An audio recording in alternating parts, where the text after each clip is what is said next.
Good afternoon. I'm Nancy McDermott, and welcome to my kitchen in Chapel Hill, North Carolina. Welcome to Nancy's Table. I'm so glad to see you. It's been a week. I didn't cook on Wednesday, and then I moved yesterday to today, so it's been a week and a day. And I missed you. I really love coming together with you here for a little while, twice a week now. Look forward to it, and you honor me with your presence. And today, figs. I am so happy this time of year. I love all the fruits. I love seeing the strawberries first thing in the spring. Well, rhubarb, not a fruit, but it thinks it's I kind of think of it as a fruit. And then the strawberries come in, and then the blackberries and the blueberries. And right now we're just in the heart of tomatoes and corn and summer squash, field peas. I haven't gotten any field peas yet. I want to get field peas that are in the pod, so I guess I need to get myself to the farmer's market. Chapel Hill Farmers Market is Tuesday. Carver Farmers Market is Wednesday. They're both open on Saturday. I've got no excuse, so I know those field peas are there. And I know you can, for one price, get them already shelled and put in a nice bag, and it's absolutely worth it. It's a lot of work, but since I don't do very many of them, it's a pleasure. You know, it's like being a little princess canning, you know, to make a few jars of something when you don't have to and you've got air con. That can be a pleasure. So I adore field peas, and I'm really looking forward to so black-eyed peas are the field pea that pretty much everybody knows, even if you're not from the South. But if you have spent time in the South this time of year, there's butter beans and pink lady peas and cow peas and Crowder peas and yellow eye peas, whole lot of them. They're in pods, and they're so special. And only the black-eyed peas are the most sturdy and the cheapest and easiest to grow. So they're the one that has gone, it's been sensible to commercially dry them and to commercially freeze them and can them. So you can see them all over, everywhere, all over the creation. Oh, Sapelo Island red peas are so special. But the more specialized ones, I guess there aren't enough of them commercially to really can and freeze and sell. So it's a real pleasure of being here in the summer. Everything about being here in the summer is not wonderful. It's hot, but there's a lot of rewards for it that I really appreciate. So it's field pea time. And then another thing that happens is that the late summer into fall produce starts coming in, and that includes figs and scuppernong and muscadine, grapes, and what's the other? Soon to be followed by persimmons. And so it's just, we're just right in. Oh, and of course peaches. Well, how could I forget peaches? And watermelon are already here and already going to town. Such pleasure, such joy. Now, these are big fat figs that I got from the grocery store. And this kind is called brown turkey. Brown turkey figs are, let me see if I've got that's a specimen right there. So they've got a little ornament. See, it's got its little stem. It's so cute. And they're often purple with some yellow or some green. Here's one. Here's a variegated color. And I can't really tell by looking at this darker one versus this lighter one. I don't think that is a sign of ripeness. I think it's like, you know, like Granny Smith apples, they're all green. You don't look for one to be more green than the other one. So whereas some apples are, you know, a uniform color, some show their ripeness by color, and some don't. So I am going after these figs. All you have to do, they're so soft, they're so tender that I've been using a great big knife, but I don't have to. So when I'm going to make a pie, I just go through and chop off all those stems. And sometimes I cut them into quarters lengthwise like this. And notice now I'm using a butter knife. So sometimes I go all four lengthwise. And that's very pretty and that's very easy. Where's my container? I'm going to put these in. I want 4 cups of them. And let me go ahead and get the ones that I've cut up. These figs they're so tender that you don't really have to cut them up very finely. They're going to cook into a delicious goo no matter how you cut them, so you don't have to chop them real finely. So sometimes I go half that way, long ways, and then I go crosswise, and that's good enough for me. So that's 4 pieces. Don't they look like little tiny watermelons? Look how pretty and pink they are. Just gorgeous. The other kind that we will find in the grocery store here is Mission. They're often called black Mission figs. I'd say they're a little bit more of a bluish purple, but it's all good. Right now, I am only seeing this variety. And, of course, the real treasures that I bet I can find at the farmer's market are brown turkey figs that are local, and they are tiny. They would be like half the size of this. They do still have that little stem, and a wonderful way to do those, and it wouldn't be a bad way to do these. I mean, that's pretty big for a bite. I'd say a brown turkey fig that is small and local would be more along that line in terms of size.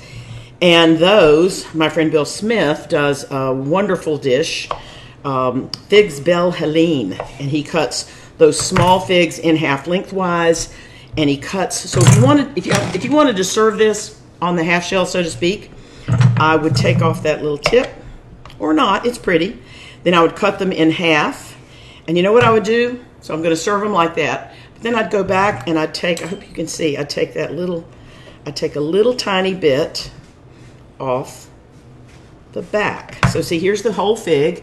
I've cut it in half, but then I've taken a little teeny round right here and here, which you could eat. And then if you're serving them on a plate, perhaps on a bed of little butter lettuce or by themselves, then they won't roll around. So you can do the same thing with a deviled egg. So you cut them in half, you set them on a plate, and you mix up. So Bill does something delicious. I think he does goat cheese and fresh herbs. I might put a little mayonnaise in there to be sweet. So a little delicate cheese and herb goodness on top.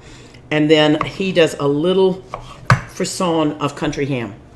So you could use prosciutto. So you could take cream cheese and cream cheese or goat cheese. I would put in maybe a little bit of mayonnaise or a little bit of cream or something to just soften it up so that it's very tender. It's not super thick. You know how goat cheese and cream cheese can be too thick.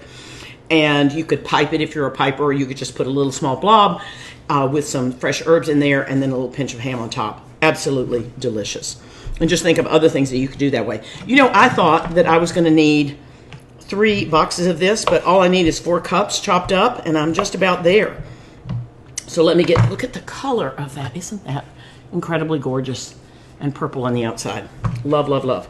Okay, I've got my figs all chopped up, and I leave them out at room temperature. Remember, do what the grocery store does. The farmer's market, you can't really tell with this because they've, of course, got pretty much everything out in the temperature of the world. So some of their products they may take back and put in the refrigerator. Some of them they may not. But if you're at the grocery store, they have the choice of refrigerating things, right? So when you see that corn on the cob still in the husks, sitting out in the middle of an end cap so you can come up and play with it. When you see the tomatoes and the strawberries and the blackberries and the onions and the potatoes and all those things out, not refrigerated, that's what you can do at home. You don't need to put everything in the fridge. However, they have the lettuce in the fridge and they have the carrots in the fridge, so they have some things. That's where I always ask my question. That's something I don't have to Google. How about that? Okay, so I'm going to leave my figs out at room temperature, but I'm going to use them soon. Get me some ice water when you get a chance. No rush, no rush. They don't last. So if I buy blueberries and left them sitting out for 2 days, they'd be fine. Strawberries, and actually so many things this time of year that might last pretty well. I would use figs within a day, 2 days at the most, and it would not hurt to put them in the fridge, especially if you feel like they're starting to go. And some of them, not these I just got, but some that I got a couple of days ago got a little bit soft, and I put them under cool running water, and a little bit of the skin just pulled off, and the rest of it was fine. So that's maybe the first place that it's going to go to if it's starting to go. And so I've got one right here that just like that. Look at that. So it's just getting a little tired. I rubbed it with my finger, my thumb. I'm going to come over here and rub the whole thing just gently, gently. And here's what I got. So some of that peel rubbed off, and I can see underneath. It's fine, but this one need to eat by 6 o'clock. I might just put some cream cheese on this and eat it right now, or just eat it straight. Might drizzle some honey. Yum. That would be good.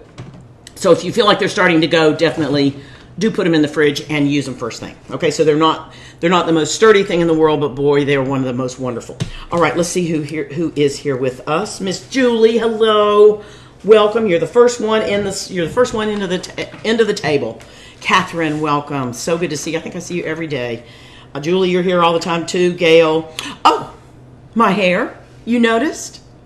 It's gotten so long, and I just kept saying, "Wow, it's so long." It's so long. Now I have a little tiny bit that I've tucked up in the back with a bobby pin, but I've got a little teeny ponytail.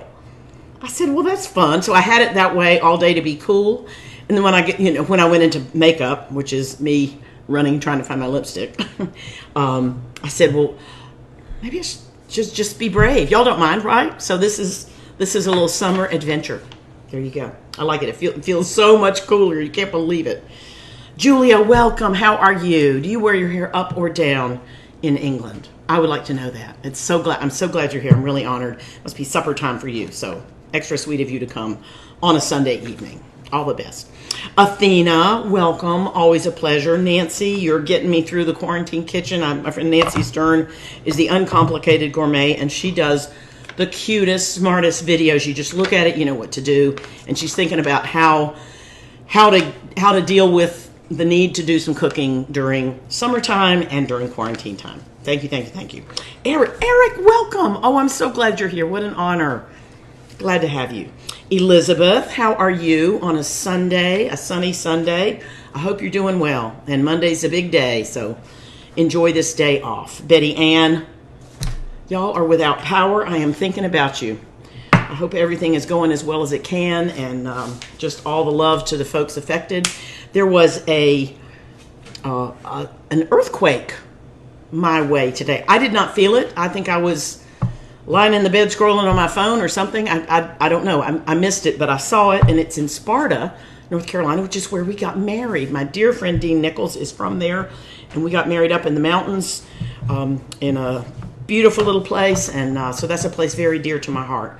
But I checked in with my friend, and my people up there are doing okay. So I believe that it was, from what I've heard, it was the shake things off the table and maybe break something that fell down, but not the great devastation and loss of life and danger and so forth. So I'm very glad of that. And I said, earthquakes in North Carolina, and my friend who grew up there said they used to have them, that it's not, certainly not as normal as it is in Southern California to have them, but it was something that he grew up with, which I don't remember ever hearing of an earthquake here in the Piedmont of North Carolina where I grew up. I have been so thirsty lately. When I was reading aloud last night, I just kept, bring me some more water, to our poor director. Goodness gracious. All right, this pie is so easy. I've got my figs all cut up. I've got my bowl, and I have 3/4 of a cup of granulated sugar. You could use a half to 3/4. I like it sweet and syrupy, so I go all the way, but a half is going to be fine. And if you need to cut it down more, you can do that. Think about putting some sugar, some honey or something in for sweetness and a little bit of richness. But, this is the kind of thing, play with it. Do it just like you like it. And if you say, well, it's too dry, next time I'm going to do this. This is that forgiving, friendly, old-time kind of pie. So some sugar. I'm going to put in a 1/2 teaspoon of salt to help balance the flavors. I'm putting in a 1/2 teaspoon of cinnamon as well. And I forgot to tell you, this is on my blog, nancymcdermott.com. I meant to put the link up in the head notes, and I got distracted, but I'll do that right after we finish, and I'll also make the little post that I make. But it's already up on my blog, so you could do it today. Go get some figs. Okay. Let's see. So I've got the flour. No, I don't have the flour. So I need 2 tablespoons of flour, which I think I was fixing to get when the time came. So let me grab that over here. Okay, in a big bowl. I need 2 tablespoons, so that's more than. And now this is, sometimes I get very fussy about measuring. I just overfilled that.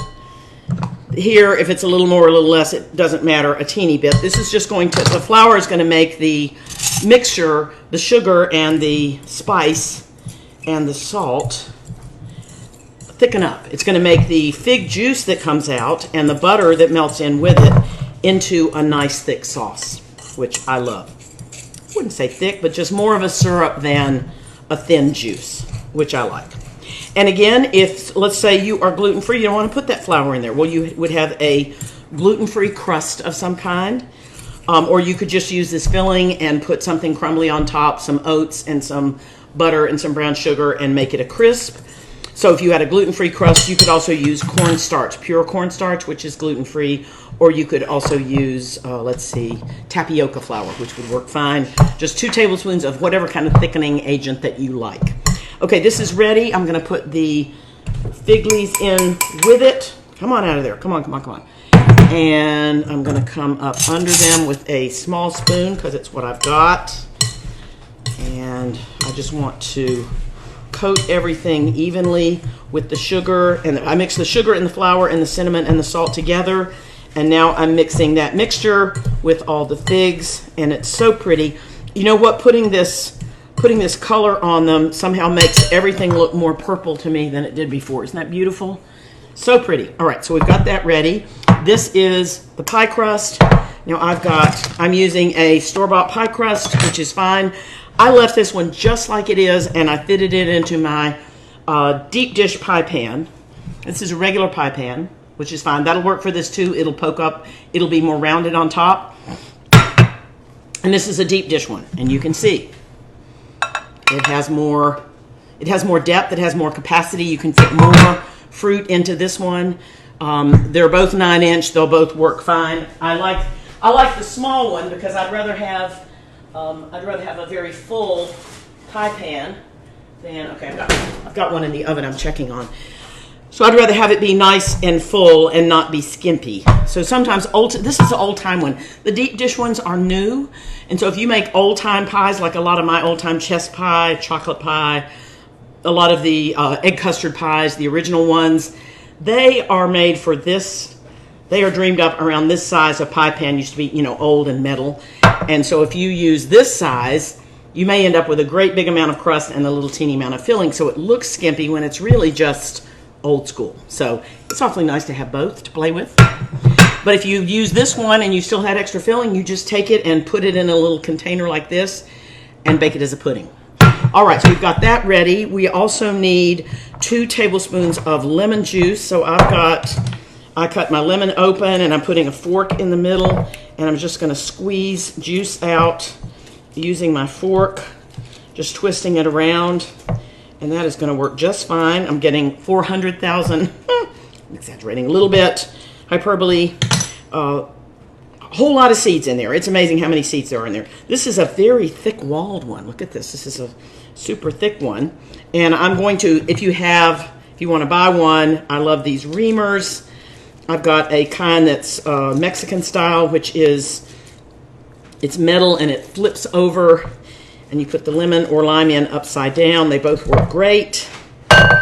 And I'm going to keep this, and actually I'm going to put my lemon that I used in here and use it to make, I've got the other half, use it to make lemonade, because I don't want to leave a lemon lying around and let it go bad.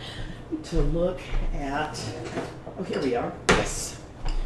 Okay, so I've got a little strainer. Just get all those things out. That's probably, you think that's 2 tablespoons? I might be a little bit short. So I'm just going to sprinkle this. Yep, that's just barely 1. Oops, I'm not going to sprinkle it on yet. I'm going to do the other one. So, this is such thick skin. I would have thought that I'd get 4 tablespoons of lemon juice out of this, and it's not a particularly juicy one. Some people like to put a lemon or a lime in the microwave, and if you do that, you will get more juice out of them. I don't love that because to me, then it's not as fresh. You've cooked it. It's going to be hot. It's not going to have the bright flavor anymore. You do get more juice. Now, in this case, since I'm cooking it anyway in the pie pan, you could do that. That's an okay thing to do. And so I'm going to keep those 2 side by side. I'm going to, let's see, I'll just put this back in this one. And I always like to push down, excuse me, on the seeds. One slipped in there anyway. Doop, out you go. You could hear it tingle. And let's see if I've got my 2 now. That's 1. Oop, yep, that's definitely 2 tablespoons. All right, so I've got what I need. I'm going to put that back in here. Put it in after I do the butter. We're almost ready to put this in the oven. Okay, so I've got my crust. And I'm going to tumble in everything. And of course, look, there's sugar at the bottom. I should have actually put this in a larger bowl and where I could really toss everything. But this is okay. This is good enough.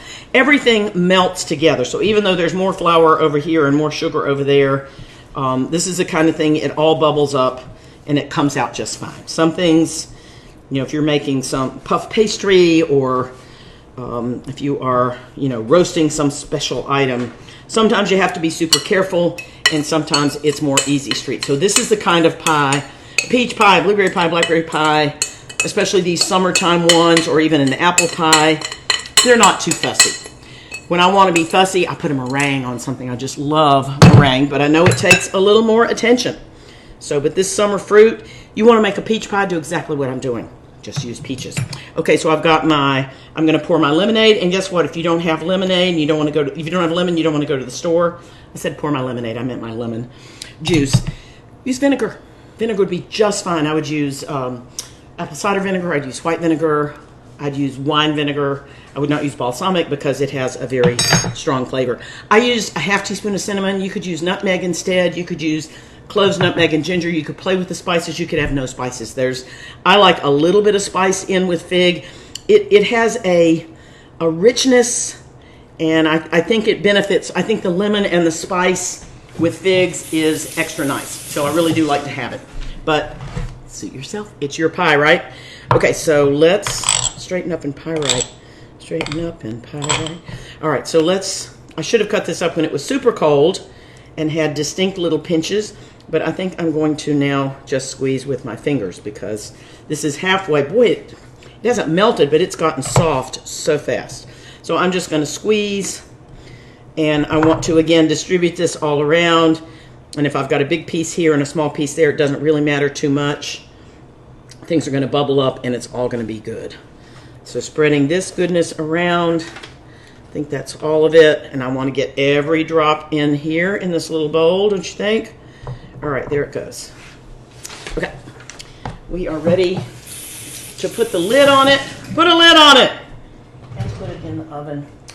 All right, so let's get my other. Let's see. Here we go. And I am going to put, let's see, let's use let me just break a hole in this. Now my favorite kind of pie crust, of prepared pie crust, is from Trader Joe's. They have an all butter pie crust. It is frozen, delicious.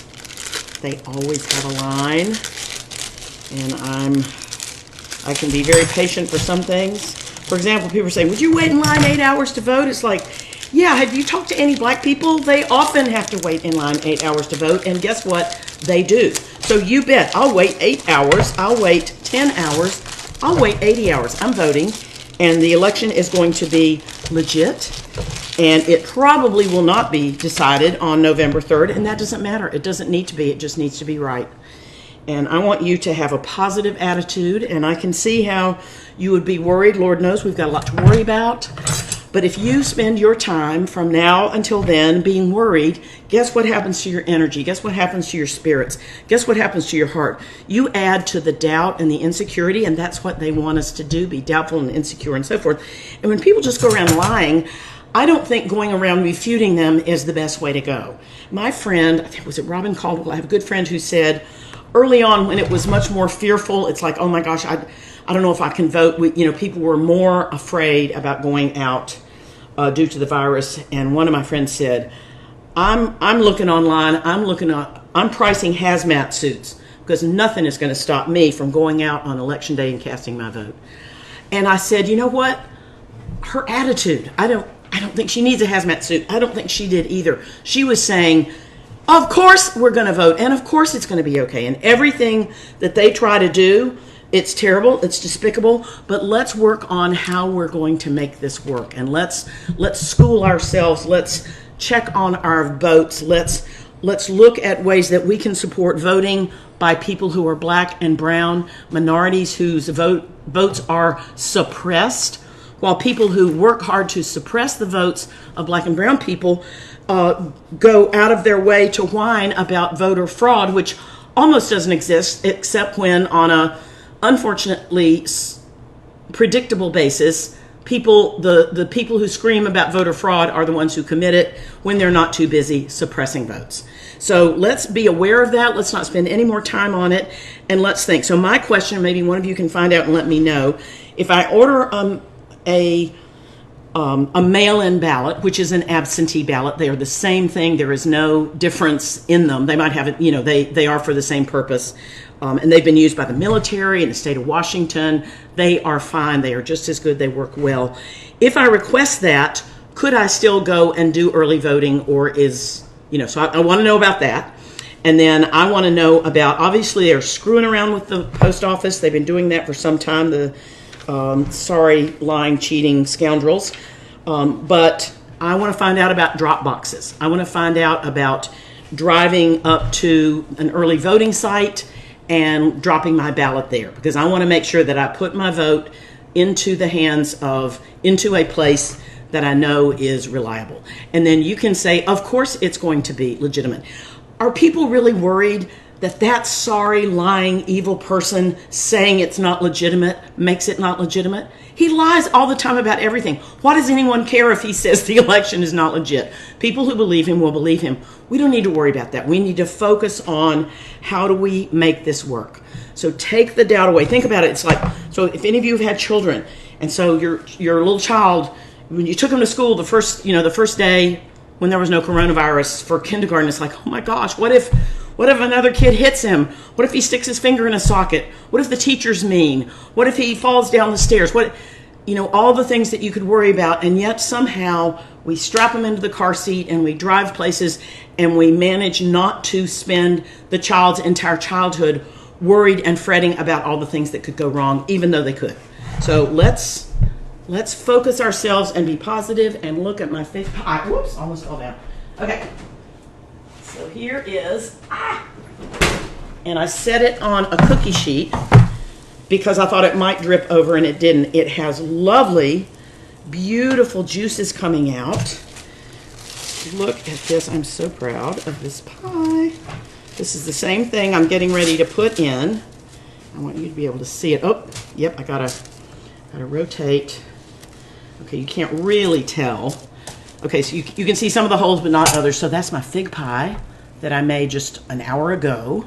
And I put fig, can you see? F, the letter F in. Look at that bubbling purple juice. Isn't it amazing how figs look brown or black, but are purple? So pretty. This is super hot. I'm gonna set it, let's see, what am I doing? I'm gonna put this, deep breath. I'm going to put this hot thing over in the sink where I won't burn anybody on it. I'm going to put this one right down here. Yes. Okay. Just let that cool off a little bit, and yes, I will cut it before you go, even though it's a little too early. And let's see. So I'm going to cut off some of this because there's just too much of it. And coming around the sides. I want to have a lot to fold down, but I don't want to have too much. Now, was I talking and not telling you? So I had my part that was sticking up, and I put my new lid down. Can you see how I just squished them together and made one? It's not even. You see how there's more? See how the lower layer is short? I'm coming around, and I'm just going to try to take off that extra and cut it off right about where the two come together, because I don't need too much. And this that I'm cutting off, you use that again. You gather it all up, put it in the fridge or the freezer, and put it into another pie crust ASAP. All right, so that's rather chaotically done, but it's okay. All right, so I've got now this is pressed together. So can you see? It's pressed together. And now I'm going to fold it in and down, in and down, in and down, in and down, coming all around real fast. And I like to use, if I'm in a hurry, which I am because you're watching, and you've got things to do. Appreciate you joining me. I'm just turning, I press them together and I'm turning them down, and it's just good sense. And you know what? If it's not even, doesn't matter. We're just going to turn them down, and then we're going to press real hard. And of course, there's all kinds of fancy and beautiful crimping, and I want you to go online and watch someone do that and do just what they do. But for me today, I just want to get it in the oven. Oop, I need to turn it up. So I want the oven, I start this, excuse me, I started this at 400 and baked it at 400 for 15 minutes. And then I turned it down to 350 and went the rest of the time, maybe 35, 45 minutes until it's bubbly and dry. And if you're not sure, let it go an extra 5 or 10 minutes, hoping that that bottom will get cooked well. Because a pie will usually not dry out. A cake, you do not want to push it. A cake you want to take out not super early, but you want to take it out as soon as it's possibly ready. Whereas a pie, pies are more forgiving because there's not that delicate texture of a cake. It's like juicy and pastry, you know. That's why they say easy as pie. Okay, so I'm going to come around the sides here and just use for my super quick insurance. I'm not doing them completely together. I'm skipping a little space and I'm just pressing hard against the edges. Seal it up, seal it up, seal it up, seal it up. See how I'm doing there? I'm leaving a little gap just to sort of be fun, but I'm pressing hard with a good strong fork. And if it's too soft and melty and sticking to your fingers, put it in the fridge. Pastry loves to be cold, and so if it's not behaving the way you want it to, or if you're busy and you need to do something, I could have put it in, let it, and then come out and crimp it and finished. I like the old letter. What kind of pie is it? This is a fig pie, so I'm coming all the way up with my grand F.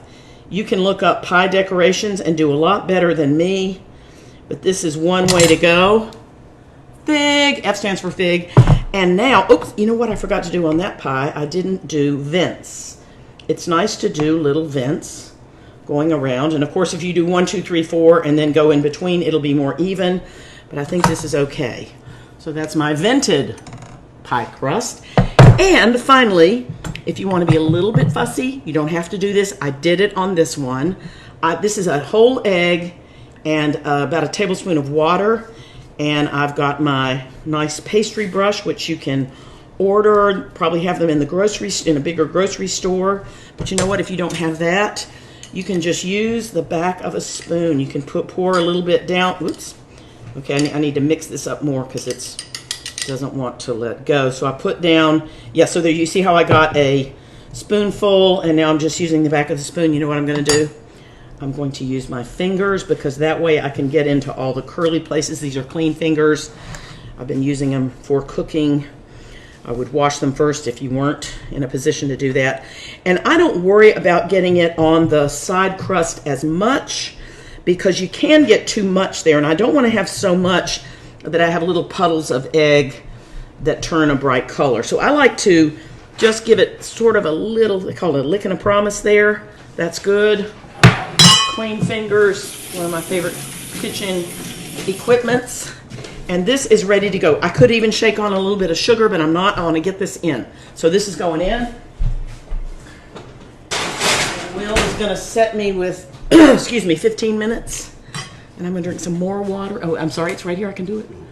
Boop. There you go.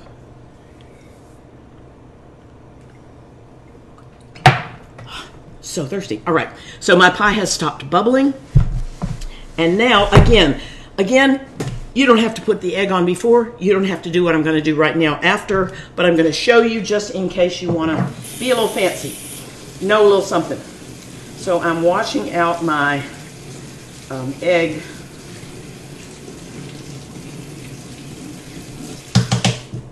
Washed out my, it'd be nice if I had 2 different ones, but I just have one.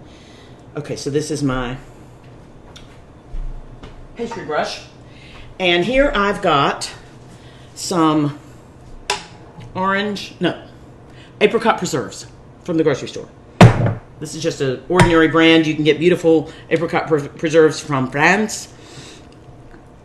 I put it in this skillet and I put in maybe about 2 tablespoons of water. It was about I'd say it's a 1/4 cup of apricot preserves and a tablespoon of water.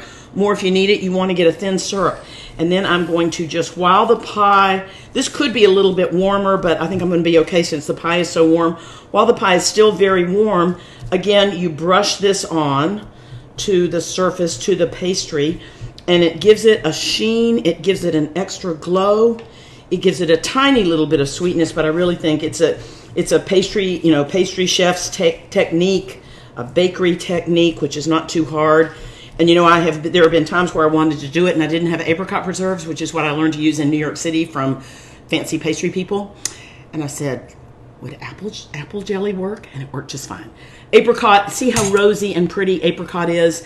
If your apricot jam or jelly, yeah, this is jam. If your apricot jam is very thick and has chunks of apricot, I would definitely strain it.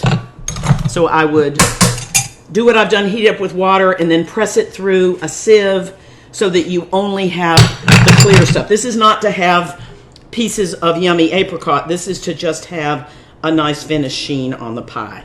So you could strain it if you wanted to. And I didn't want to disturb the juices that are there. It's fine, but now see how shiny? And of course I should have left half of it not covered so you could really see. Isn't that pretty? I love it. Okay, so that's the apricot preserves trick. We saw the egg wash trick. Let's slice it, and then you get on with your day. Okay, here's mine. I forgot, though. There's one more thing. We want to be ready. Ice cream. Not required, but it never hurt, especially when the pie is just a little bit warm. Okay, here we go. So I've got my beautiful slicer that I got from my friend Tracy, who has a Pampered Chef. This is my good pie server. Now, this is too hot, and so it's going to be really runny and not pretty. A pie like this is going to be at its best if you let it cool completely, which would at room temperature, which would take about 4 hours.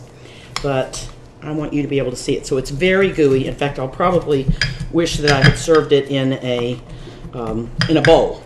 So pretend it's a cobbler. But the filling will set up.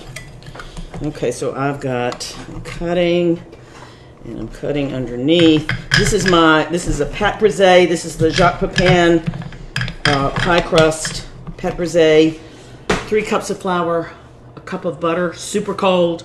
In this case, I froze it and grated it in because it's so hot now. Remember how my butter it just melts in 15 minutes. 3 cups of flour, 1 cup of butter, half teaspoon of salt, and 3/4 of a cup of ice water. That makes a double crust pie.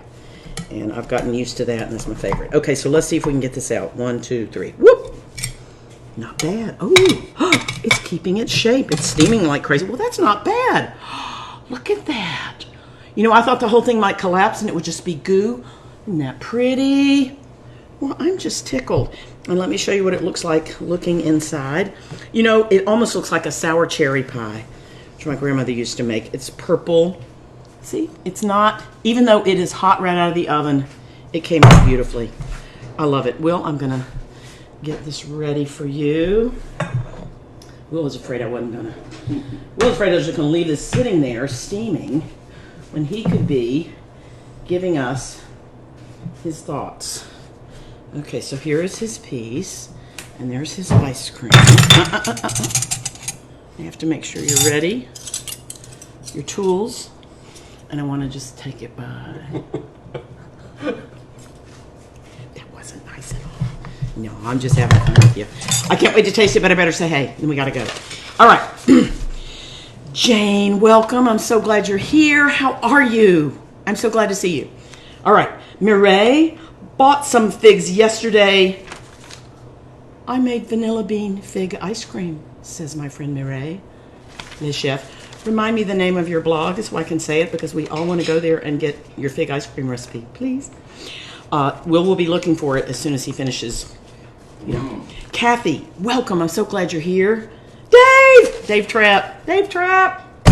Our friend from Southern California, UC Irvine days. Good to see you. I hope you're doing well. I know you're cooking some good food out there. Tracy, thank you. This is my Pampered Chef server that my friend Tracy helped me get. Thank you. Worked great. Mireille said, you make me want to go out and get more figs. Mireille, if you had a fresh fig pie and you served it with some homemade fig vanilla bean ice cream, I think you would kind of be the queen of the whole shebang, right? Right. And you would send me a picture. I can't wait to make your ice cream. Oh my gosh, yum. Okay, Tracy. Yes. Yes. And I'm serious. I'm serious. If I have to go vote in a hazmat suit, I will. What I want us to have is an attitude of humor and strength and confidence. It may be a disaster and things may go very badly, but when in your life have you benefited from having that attitude and expectation? We see that, we think it, we set a timer for 5 minutes and just feel awful, but then we put our heads back on and say, I'm going to have an absolutely marvelous, wonderful life. I'm going to put on my seatbelt and I'm going to eat healthy foods, and I'm not going to worry about whether a drunk driver might cross the median and smash into me. It might happen, but what is the benefit of thinking about that? There is no benefit to it. It's good not to be a drunk driver, but I try not to spend too much time thinking about whether an asteroid is heading straight for this house, because there's nothing I can do about it. But voter suppression, there are things we can do about that. Voter fear, there are things we can do about that. We need you helping figure out how voting can work. And the less, I think we spend too much time talking about how horrible people are. We know they're horrible. It's not a surprise. And I know many of us are overwhelmed just with the horribleness and thinking there's no limit. All those things are true. And we are going to get this election successful in saving democracy. I prefer democracy to what the people who are running against Joe Biden want. And I'm going to do everything that I can, and making myself stay strong and confident and project a good attitude and be positive about it is our best bet. Because people who are depressed and fearful and afraid it's not going to work don't vote. They just lay at home and sob under the covers. Please don't be that person. If you have to be that person for a little while, but then set a timer, have somebody call you, and let's focus on all the good plans that there are, and let's put our time into working for justice and not fearing how horrible they can be. Just say, there is no limit. There's nothing that will surprise me that is done. So I want to work on things that we can do. Okay, let's see. Athena looks so good. Tried fig pie before. Try this. Gail in California. Always vote by mail. Sometimes you walk in and hand it to a worker. I love it. Isn't that a win-win? That's what I should do. That way I'll have the choice. It's good. Glenn says it's looking wonderful. So are you, Glenn? Will is director of Eating Fig Pie with Ice Cream. Are you ready to make a report, or should I give you some more time? Fantastic. Certainly is disappearing quickly. It seems to be going, no. That's okay. That is your piece. You're good. All right. Did I miss somebody? No. Okay.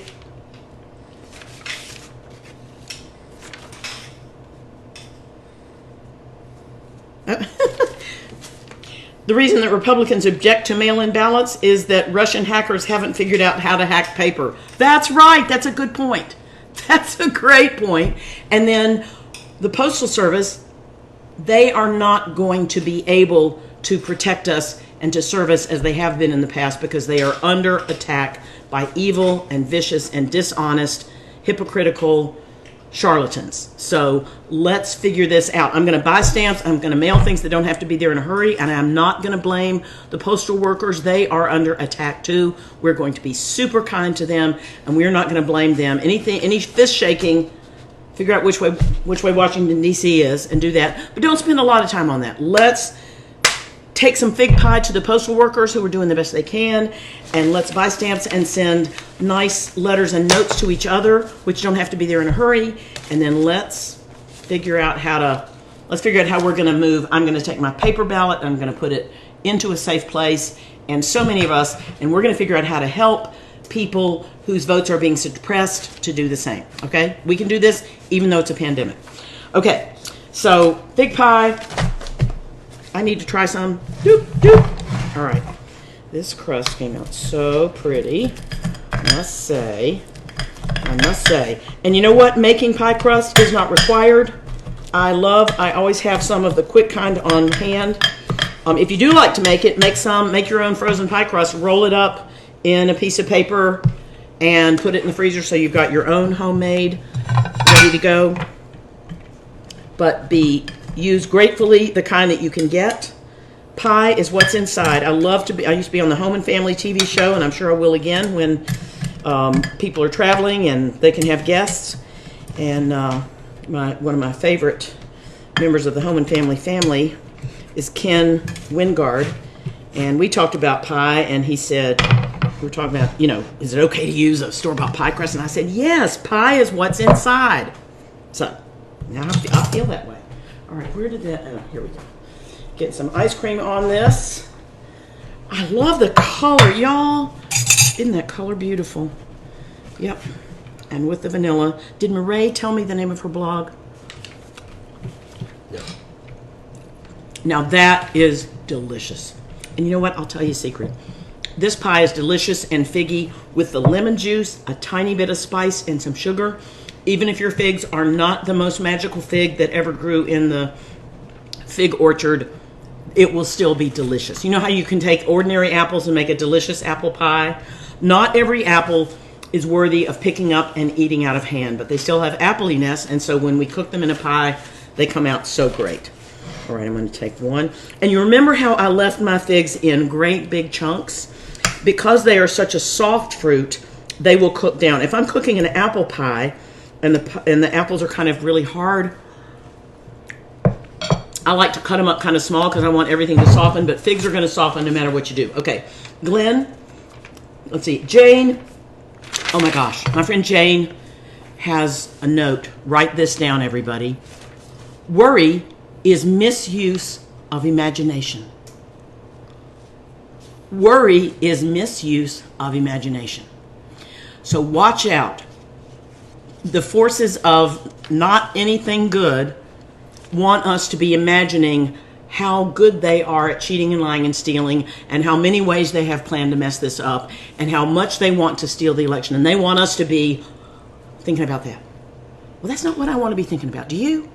I want to be thinking about this is a great day, and I'm healthy, and I've got fig pie, and I'm going to go write some postcards to voters, or I'm going to see if I can make a $5 donation to somebody's voting activity. And I'm going to join the NAACP today and say, what can I do to encourage voting? I'm going to just use what I've got, and I'm going to use my imagination. And not only imagining things about voting, just imagine how wonderful it will be when the leaves turn colors. Imagine how amazing it is that there were 4 beautiful yellow monarch butterflies on the butterfly bush this morning, and we kept watching. They stayed out there. How did 4 big fat yellow butterflies find that one bush? You know how high they fly. Did they look down and say, oh look, Lloyd, there's one, come on? Let's just look and wonder and read good books and listen to good audiobooks and watch good TV and call somebody on the phone. Let's use our imagination. Jane, I love that. I'm going to write that big, put it on my wall. Okay, June Jacobs has not made fig pie, but she often makes fig tart, and she's going to post a note to me on Facebook telling me more about that. What goes in it? Is it like a clafouti? Is it solid figs? I know my friend Frances Mays has a lovely Italian fig tart that has walnuts. It's walnuts, figs, and honey in a beautiful tart crust. Fantastic. People, this is really good. I'm going to go post the recipe link right now. This is the 10-minute. Was it 10 or was it 15? 15. Okay, you're turning that off, right? Thank you. Okay, I've turned it down to 350. Wait. Thanks.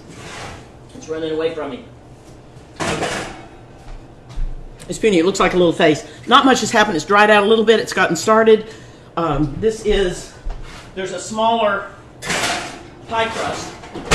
Using my homemade pie crust, I had a little bit more stuff to put up to the top, but it's beautiful. It works both ways. Okay, people, love you, appreciate you. I thank you for joining me.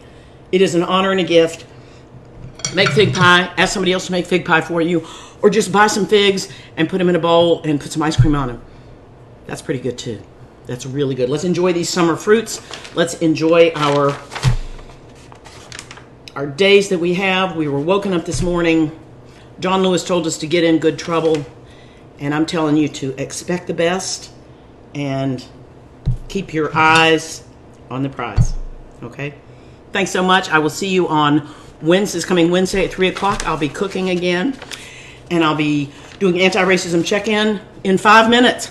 right here. I got to run around to the other side of the table. Should I keep my hair up? Yeah, I think I should. And I'll be reading aloud tonight at 7. Thanks so much for joining me.